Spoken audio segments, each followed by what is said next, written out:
Hello, hello, hello, everybody. That's right. This is QD's Talk Time, and my name is LaQuisha Blair. And you, of course, can call me Q. So we have been talking in the last few weeks about menopause because, of course, I am a female and I am 56 years old and I am currently going into menopause. Actually, I've been in menopause for quite a few years now. Now, my menopausal state, as you may remember, was not brought on by your typical age, because typically you start menopause in about the age of 40. Well, I went through a medical procedure which triggered my menopause. I actually had to have emergency surgery, and we talked about that before. And if you want to know more information about it, of course, you can always go back and listen to the previous episodes. But then we also talked last couple weeks about my starting a weight loss journey.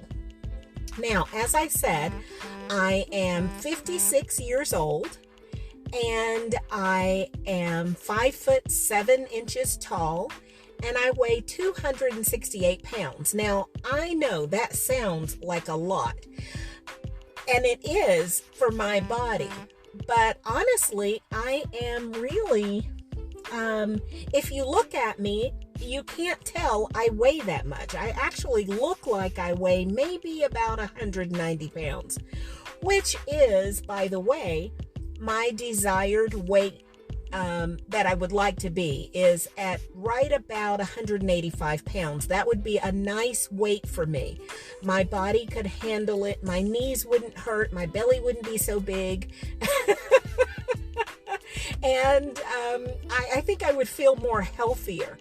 Now, all of that being said, let me just kind of give you some information about what I found, because with me being 5'7" tall, 268 pounds, for my height and my body, I am considered to be severely obese. I am probably about 85 pounds more than what I need to be. I actually need to lose a small person. I mean, that's the size of a small person. That's the size of my granddaughter. So I actually have the body weight of another child that's kind of being carried on my body or on my back. So if you understand that analogy, it's like me walking around with a 12-year-old on my back all the time. So that extra weight is really starting to wear on my body. Now, here's some interesting statistics. Now, let me just put this out there. I am not a doctor, nor do I claim to be. I am not offering any health advice. I'm just giving you information that I have found to be helpful to me. So I'm sharing this information with you. Now, I live in America, okay? So I actually live in Tennessee, in East Tennessee, which is one of the southern states of America. Now, here's the thing. For Americans, did you know that 47% of Americans are overweight? I mean, we suffer from obesity here in America, and 47% of us, what that actually means is 2 out of 5 Americans are overweight. And I am a Aboriginal American. I'm of a darker complexion. So that means, in layman's terms, Black women 1 out of 3 Black women are overweight. So that kind of adds a new perspective to it. And I've got some other statistics, and if you want to know this information, you can actually Google it, which is what I did. I Googled the information. But looking at this, the information that I Googled, it said those that are between the ages of 25 and 30 are overweight. However, obesity starts between the ages, typically now, this is typically, between the ages of 35 and 50 is when you start to see the obesity in America. Now, I equate that to, this is not anything medical or scientific. It's just my opinion. But I equate that to, as we get older and as we start working, we get into these different jobs, and a lot of them are very sedentary. And as we get older, we're not as active as we should be. And of course, as I've done some research on this, I'm finding that that is the case. Now, a lot of this has something to do with lifestyle. It has something to do with your environment. It has something to do with your body type. And even your gender has a lot to do with it, along with your fitness level and how often you exercise. So, all of that being said, we start looking at where you live. Like for me, I live in East Tennessee. Now, East Tennessee is, of course, one of the southern states. And in the southern states, because I'm in the South, what happens is we have what's called comfort food and homegrown food. Now, everybody has comfort food. And comfort food is the food that you grew up on, the food that your mom and your grandmother used to fix that you found so delicious and you wanted to eat. Well, in the South, we have a lot of fatty comfort foods like macaroni and cheese and fried chicken and, spaghetti and meatballs, and we have fried potatoes and onions, and, those types of foods are very fatty because it's all fried foods. We love our fried foods here in Tennessee.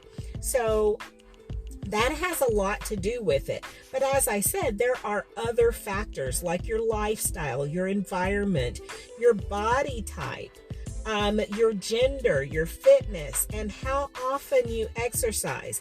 Now, here's the thing.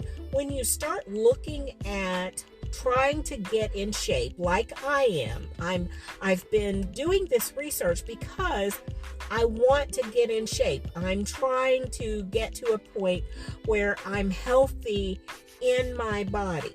Now, don't get me wrong. I don't have any kind of high blood pressure or anything like that. I don't have diabetes. I do not have any of those typical diseases that you find with obesity. And that's simply because I've been very blessed. Plus, I've taken good care of myself up to this point. I just got lazy.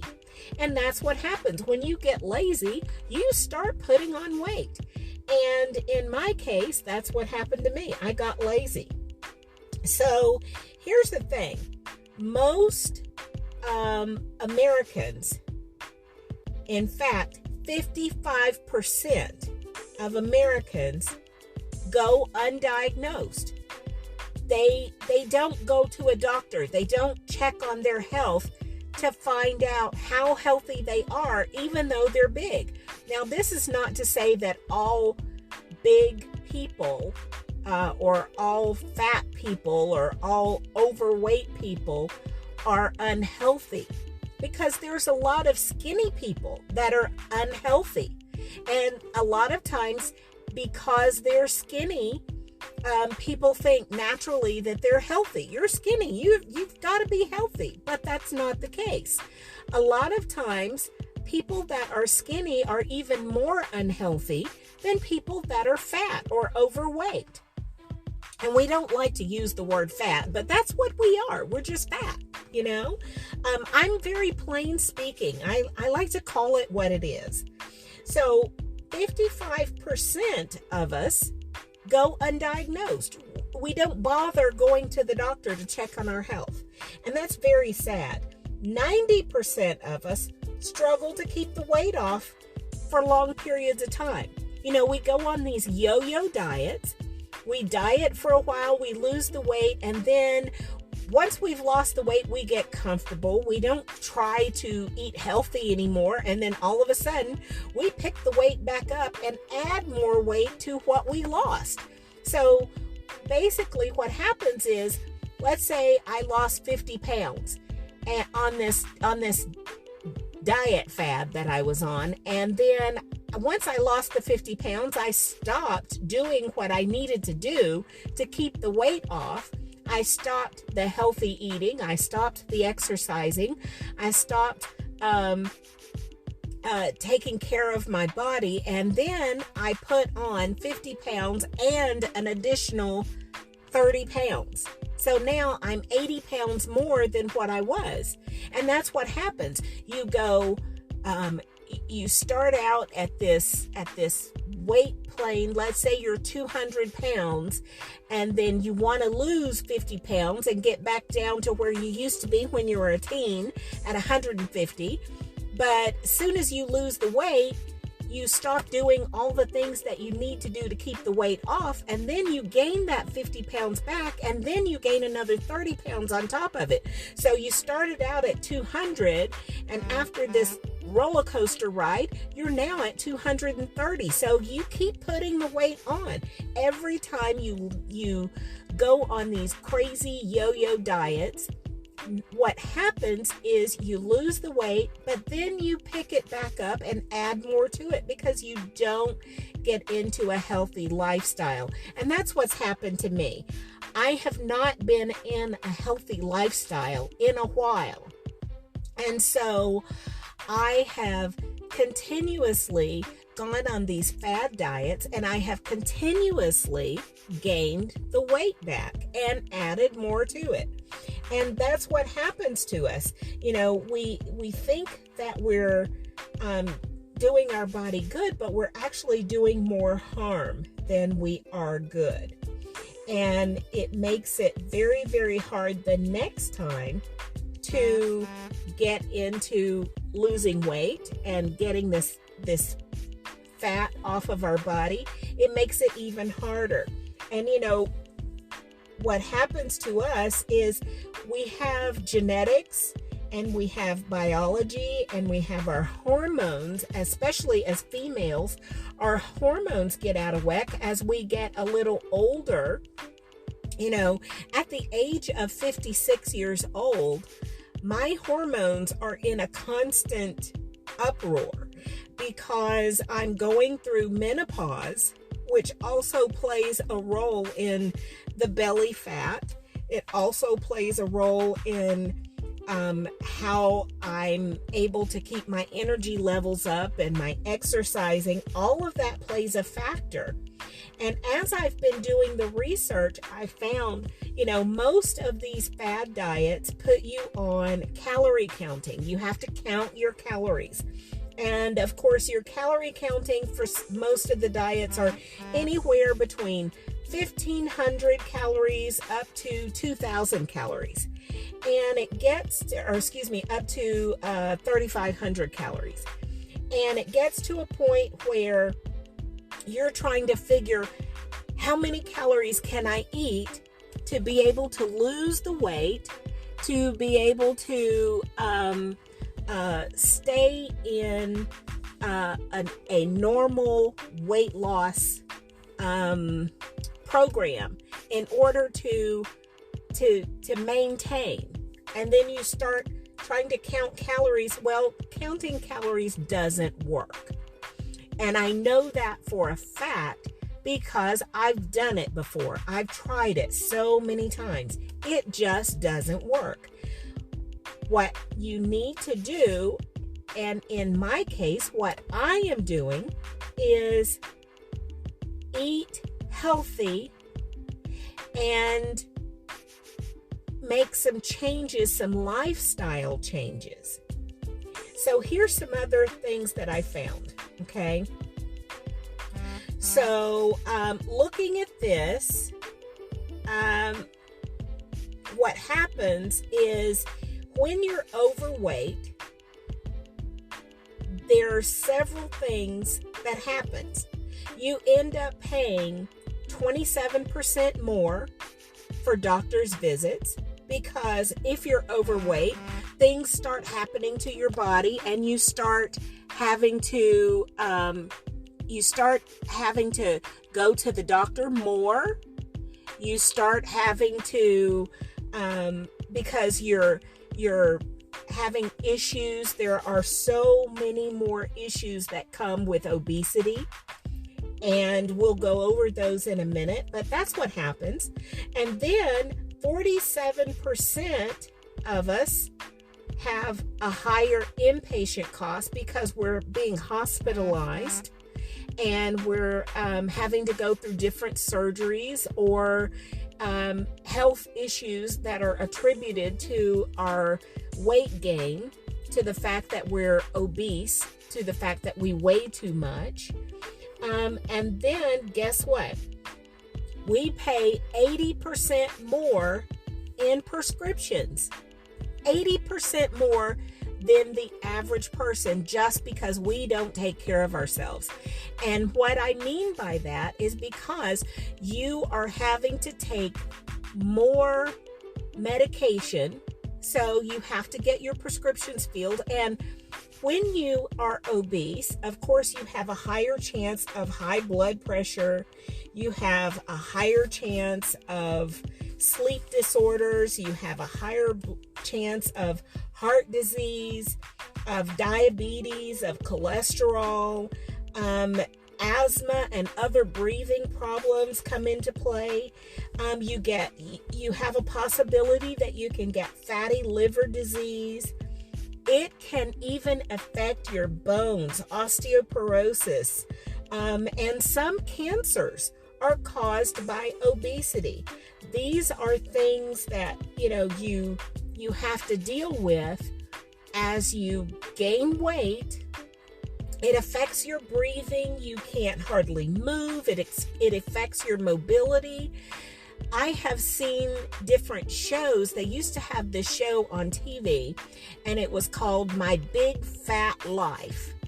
And it was about these men and women that were over 400 pounds. Luckily, I'm not to that point. But these were these men and women that were over 400 pounds that were so bad off. They had become so unhealthy. They couldn't even get out of bed. They couldn't even get out of their home. And I am so glad and so blessed that I'm not in that position, but it makes me think about what they must be going through health-wise and how it's affected their health, and it constricts your blood muscles, and because you're not able to move around, you're not mobile when you are so big. It affects the fact that you're not able to move around, so you develop atrophy in your legs. You can't move. Your blood doesn't circulate the way it should.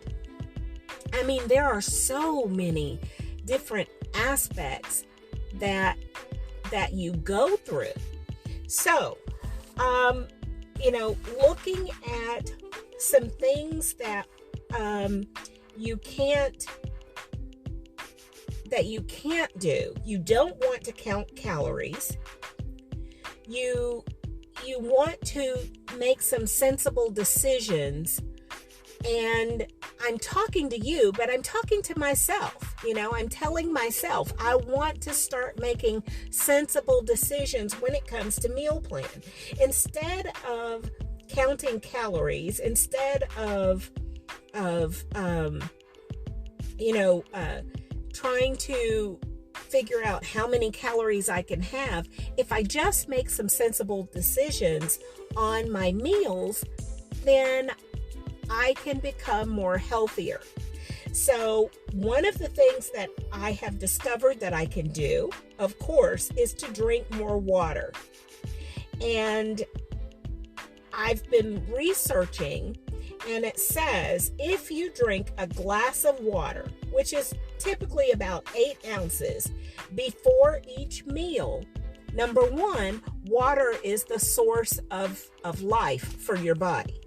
Okay, your body is made up of mostly water. I don't have the percentages, but it's mostly water. So if you drink a glass of water before you eat, number one, that helps to fill you up. And when you do eat, it helps to pull those nutrients out of the food and dissolve them easier so that they can be sent throughout the body to the joints and the muscles and the tendons and the blood vessels and everything that it needs. So you want to drink a glass of water before each meal. And if you get hungry, it's always a good idea to drink a glass of water. Even if you want like maybe a snack, drink a glass of water before you have a snack, because then you're full and you don't want to eat as much. Now, as far as portion size, one thing to do is use the palm of your hand. So let's say you want to have a piece of chicken and you want to use the palm of your hand. So that piece of chicken should not be any bigger than the palm of your hand. The same thing with vegetables. And vegetables are very good for you. So if you want green beans, you get like a spoon of green beans, like a ladle, one of those ladles. You don't want any more than that, which typically I think is about maybe an ounce or 2 ounces. So you just ladle it, and you don't want to eat any more than that. And if you're drinking the fluids, if you're drinking the water, that will be a big help to you because it keeps you from eating as much. And then you also want to incorporate fresh vegetables like green beans and greens and leafy vegetables like lettuce, and you also want to include your nuts and your grains and your beans in there. High protein. Now, here's something that I found that is really great when you're thinking about watching what you eat and getting healthier. You want to eat lots of fiber foods, fresh vegetables, fruits, grains, nuts, and beans. Lean meats like chicken, fish, poultry, chicken. I said poultry, but I meant pork, tuna, and shrimp, and salmon, which is really, really good lean meat. Now, this will help increase your energy. You want to drink black coffee, no sugar, or tea, no sugar. And that caffeine in the coffee and the tea will help increase your energy. Now you want to stay away from sodas, which I'm not a big soda drinker, so that doesn't bother me. But I do like sweet tea, and I love coffee. Now, I've recently started drinking coffee with no sugar. And here's something that I found out, and you're going to love this. If you add fresh lemon juice to your coffee, not only does it help you to stay energized, but it also helps cut calories. I did not realize that. And I was doing some research and found that out. And I was like, wow, a little bit, like a teaspoon or 2 teaspoons of lemon juice, fresh lemon juice, to your black coffee. And you know something else I found out? Just because I started doing this, if I drink black coffee, and I know it sounds kind of weird, but if you drink black coffee and you add lemon juice to it, you really don't need any sugar. It negates the sweet taste that you would crave normally. And so I've started doing that, and it has been wonders to my my energy level. It has given me a boost of energy throughout the day. Like in the mornings, I have a cup of coffee and lemon juice, and I'm ready to go. I'm ready to meet the day. And I drink a full glass of water. Now, I typically will drink more than 8 ounces. Usually it's about a 16-ounce glass of water. I don't have any 8-ounce glasses. So I typically drink maybe a 16-ounce glass of water in the morning. Before I eat anything, even before I have my coffee, because, I'm taking my vitamins, and I take regular vitamins like the daily vitamins. I take those now, and I drink a glass of water, and then I'll have a cup of coffee with the lemon, and that just kind of gets me going. Now, if you're not used to it, it does cause you to pee a lot. You will have to go to the bathroom a lot. But now that only lasts for maybe about a week or so. And then your body gets used to having to hold that water, that fluid. So once your body gets used to it, then you're good to go. So just letting you know that. But also, it also prepares you with the coffee and the tea and a little bit of lemon juice to add flavor to it, and to help cut those calories. It gives you a boost. Now, one thing that I've discovered is there's a difference. When you start looking at exercising, there's a difference between cardio and strength training. And so I did not, I'm learning things that I didn't know. So I'm sharing the things that I've learned with you so that you'll know. Cardio will help you get rid of pounds. Okay. So pounds as in, if you weigh 200 pounds and you want to drop down to 50 pounds, cardio will help you do that. However, in losing the weight, you get this flab because your skin is loose because you've lost all this fat. Well, in order to help tighten that up, drink lots of water, number one, and strength training to tone and tighten your skin, to tone and tighten those muscles, is what you want to do to help keep that skin. Now, if you are severely overweight, your skin has been stretched and stretched and stretched, and it's not going to snap back. Not like, when you were young, or if you had a baby and your skin snapped back after you had your baby. It's not going to happen like that, but it will tighten up some.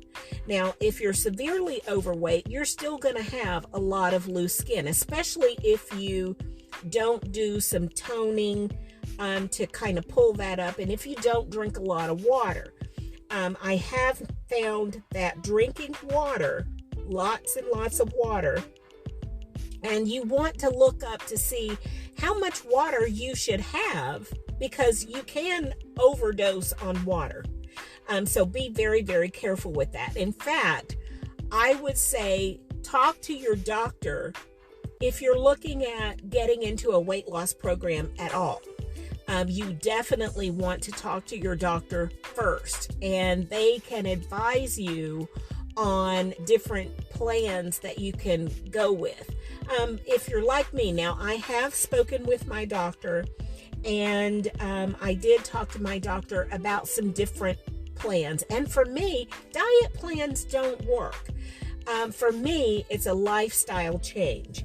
And so I'm learning how to drink more water. I'm learning how to exercise. I'm learning the right times to exercise. And I have started fasting.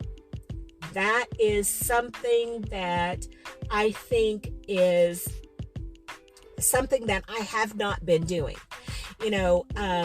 or I've been doing it, but I haven't been doing it correctly. So there are specific times that you can fast, and there's different programs out there that are free, that don't cost you anything. There are apps that you can get. If you have a smartphone, you can download an app. There's different fasting apps. There's different fasting programs that you can Google. You can look online and check and see.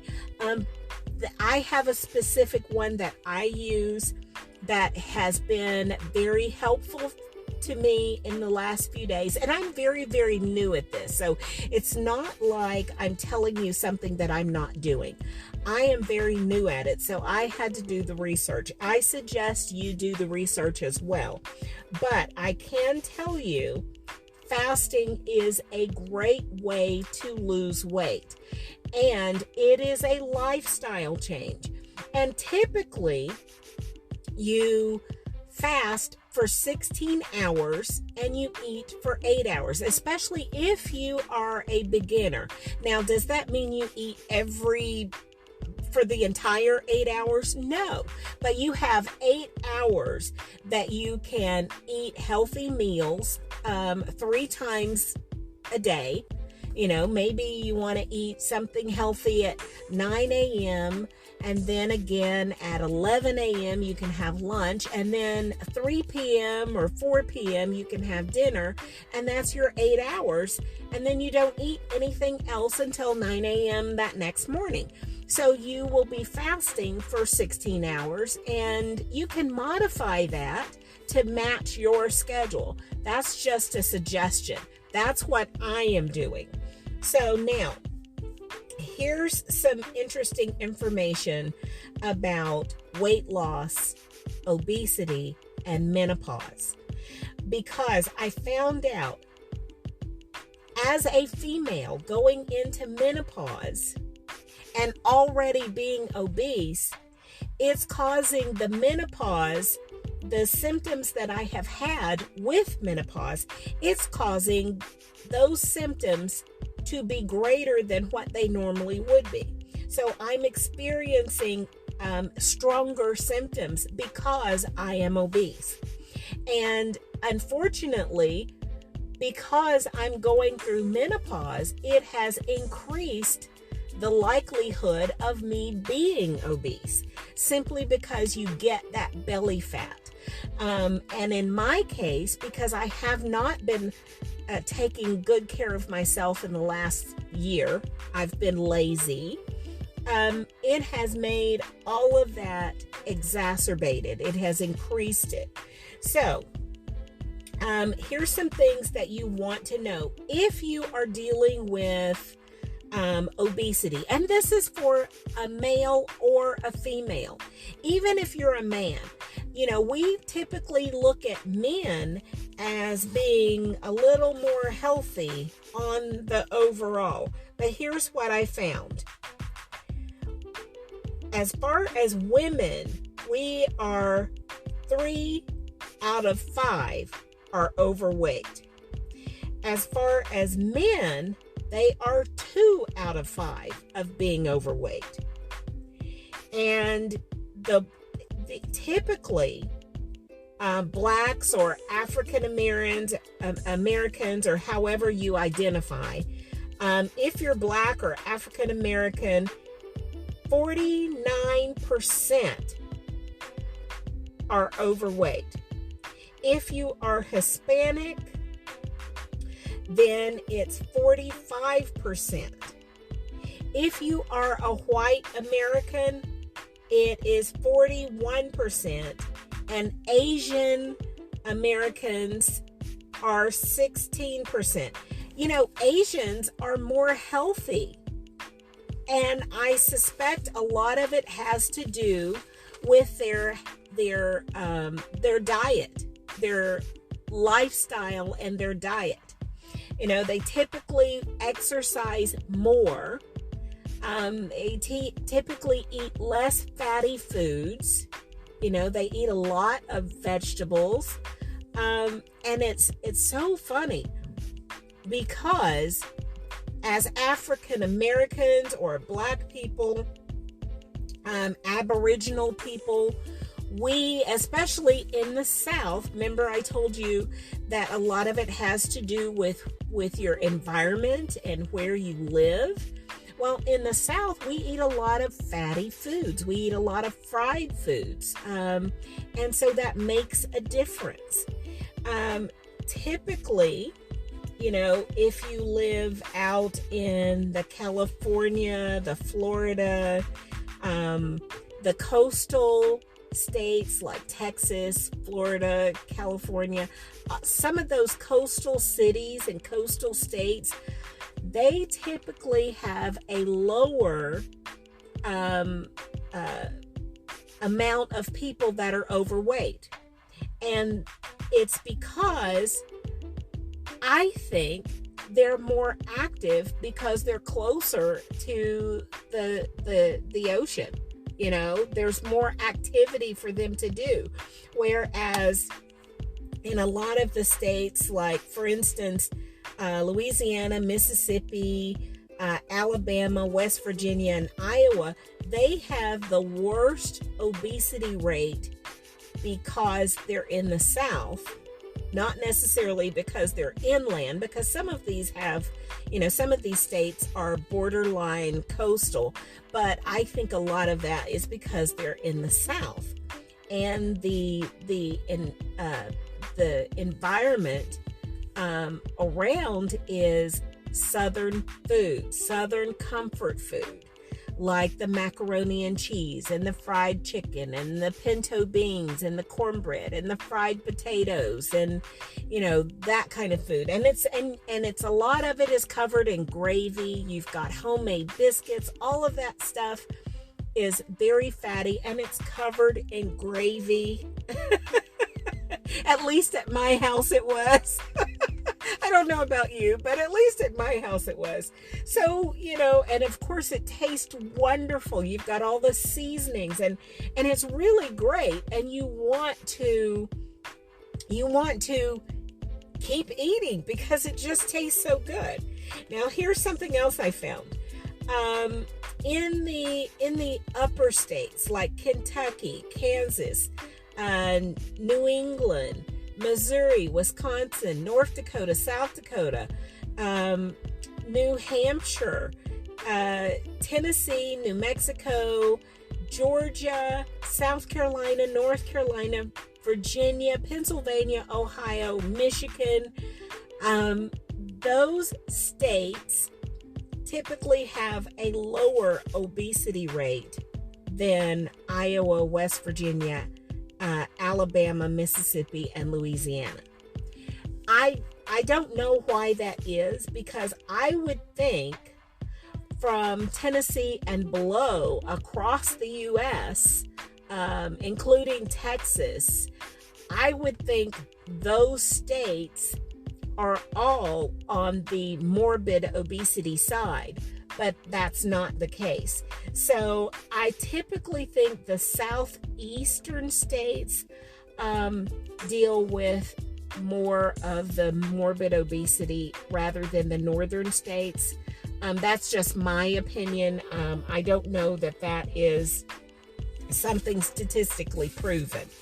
So looking back at our fitness levels and what happens to us when we are obese or morbidly obese. So here's the thing that I found. So there are over 60 different health conditions. There's actually over 120, but over 60 that are very serious health conditions that that come into play when you are obese. And one of them is heart disease, sleeping disorders, high blood pressure, diabetes, cholesterol, asthma, breathing disorders, fatty liver disease, osteoporosis because of your bones, and some cancers all affect you when you are overweight, when you are morbidly obese, or even just overweight. Now, some of the things that are affecting you when you are overweight is you have a hard time walking, you have a hard time climbing, you have a hard time running, bending bothers you, kneeling down bothers you, getting dressed bothers you, even bathing yourself, even trying to keep yourself clean, it bothers you because you can't bend, you're not as mobile, you're not as versatile as you were. Now, I realize this is a very, it's a long segment, but it's a very important issue that we need to talk about. And so some of the things that you can do to help negate this is start moving more. If let's say you're sedentary and you can't get around, if you can move your arms, move your legs, that helps. If you're able to become mobile, if you're able to get up and walk around, just walking around your living room, just walking around your home from one room to another, if you're not able to get outside, the best thing to do is, if you can get outside, walk around your yard, walk around your house, walk around your neighborhood, walk around, if you live in an apartment complex, walk around your apartment complex. If you live near a park, go to the park and walk around. Some of us, like myself, I live close by a walking park, and I will sometimes go there and just walk. Now, this walking park is about 3 miles long. And so by the time you walk it one time, you've walked about 3 miles. And so if you walk around there a couple of times, you've done some pretty good walking. It's about, the walking park where I live is about, if you look at how many steps, it's about 10,000 steps to walk around that park. So if you have an app or a Fitbit, one of those watches, like I have a Fitbit, and it tells you how many steps a day you normally take. Now, I can tell you, normally, just in a regular day where I'm not doing anything extra, I take about 2,500 to 3,000 steps. That's not a lot because I don't do a lot. And that's just to explain how lazy I have become. But now when I go out walking, I can walk the park, and that's 10,000 steps on top of the 25 to 3,000 steps that I take normally. So that's pretty decent. So my goal is to do that at least a couple of times a week. And I'm trying to get to a point where I can do it every day. But starting out, I'm looking at least twice a week, maybe 3 times a week. And with the intermittent fasting that I've started, meaning me not eating for 16 hours a day and only eating during the 8 hours, and eating sensible meals, watching my portion size, and drinking lots of water, from 268 pounds, I expect sometime between now and, let's say, December or January, keeping it at a reasonable goal, I expect I should be able to make my goal weight and lose these 85 pounds between, let's say, now and March of next year. Definitely by March of 2023.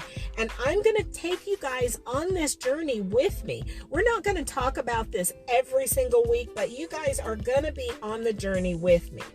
Now, here's some other symptoms that you may discover because you are obese, and especially if you're going through menopause like I am.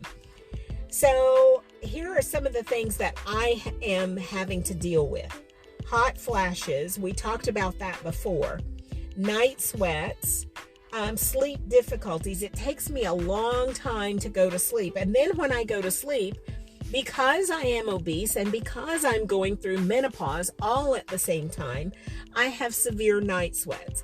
Sometimes I'm flashing the cover back and forth. I'm covered up 1 minute because I'm freezing to death, and then I'm throwing the cover off of me because I'm hot. I do this constantly all night long. My poor fiance, bless his heart, he can't, he's a hugger and I'm a cuddler. He likes to hug and cuddle, and I love hugging and cuddling, which is one reason why I love him so much. But I can't hug and cuddle like I want to, because 1 minute I want him to hug me because I'm freezing to death, and the next minute I'm so hot I can't stand it. I'm, just pushing his arm away. And bless his heart, he can't sleep. So he ends up sleeping on the other side of bed. And I'm like freezing or burning up all night long, not able to sleep. It also affects mood swings. When you're obese, you're not in a great mood because you're feeling bad about yourself. And if you are dealing with menopause carries its own emotional heaviness on you.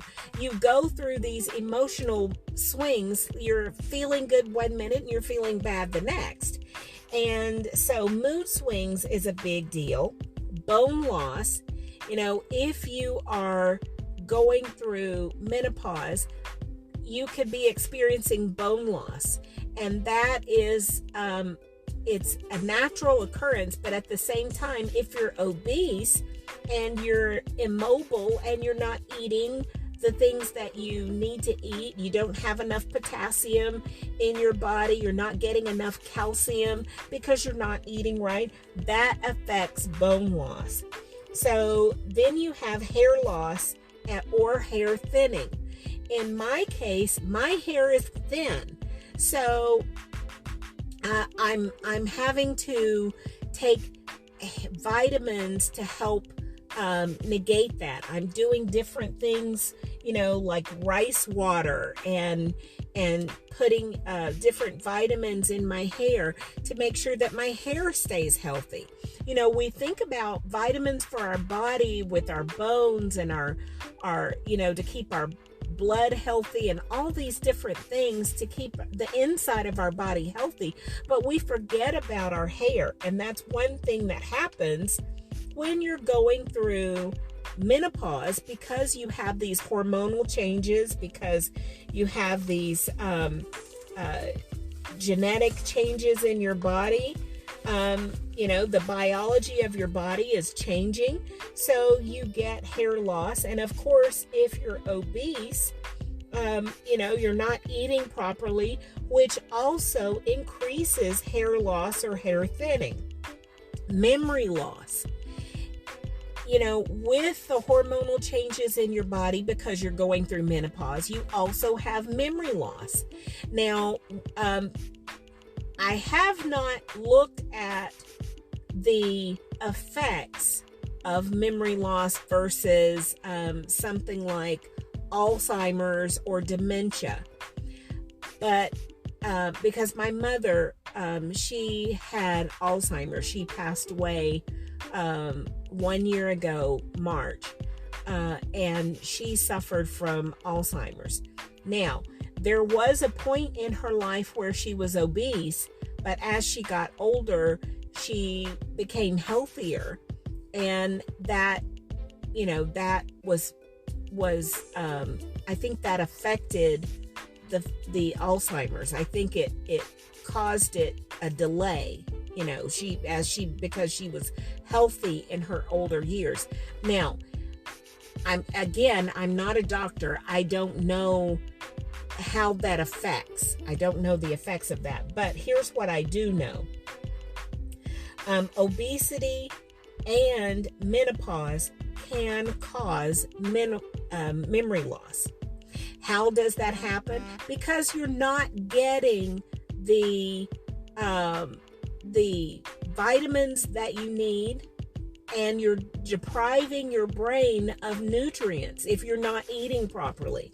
And if your brain doesn't have the nutrients that it needs to sustain itself, to regrow those cells, then those cells are dying off. They're not being regenerated because you're not giving it what it needs.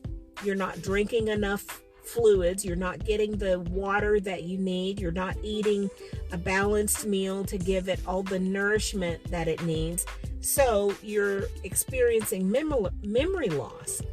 And that's what happens if you're obese, and especially if you're going through menopause. You have to take care of yourself. Difficulty concentrating. One goes with the other. If you have memory loss and you have difficulty concentrating. Skipping heartbeats. Now, this goes back to heart disease. If you're obese, you could get what they call heart murmurs or skipping heartbeats. Now, I can tell you too much caffeine will do that to you as well. It will cause you to skip your heartbeat. Again, I'm not a doctor, but I'm speaking from personal experience. I used to drink way too much coffee. I used to drink 6 or 7 cups of coffee a day, which of course for me, and it all depends on your body, but for me, that was way too much. I'm down to 1 cup of coffee a day. And I have to tell you, 2 cups of coffee a day. Most of the time I have 1 cup. And I have to tell you, the reason I drink the coffee, of course, is because of the energy. We talked about that before. It gives me energy to help with losing weight. Loss of libido. And with this, menopause is this is a strong symptom of menopause. You lose your libido. You lose the drive to want to have sex. Now, in my case, I don't have that problem. I don't have that problem at all. I am very virile, I guess is the word for it. I